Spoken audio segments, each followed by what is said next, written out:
My name's Sean Slifer, and I'm involved in doing the exhibition planning and some of the graphic design for the West Virginia Mine Wars Museum. What you can see today is some of the original display cases that were here when we started renting the place.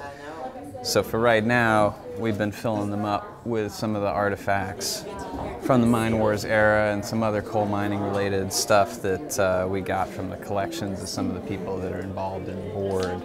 So Greg Galford, who's one of our board members, has worked up some different designs, possibilities for what we'll do with the interior of the space. And we got a lot of ideas. You know, we want to have some display cases in here that we can put things in, some of the artifacts that are maybe more valuable that we'll be able to put behind glass. This is a good example of one direction that we're thinking of, where you'll actually walk in the front door and chronologically walk through some context about coal camp life at the very beginning, you know, household things, just kind of how people lived on the day-to-day, what a working class family in West Virginia had.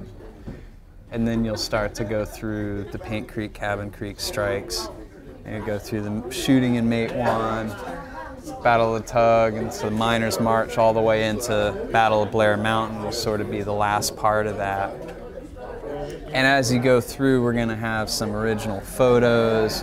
We've got some old films, some old newsreels from the era that we're getting digital versions of to play those films, you know, projected on the wall, maybe like we have today, or maybe on little screens.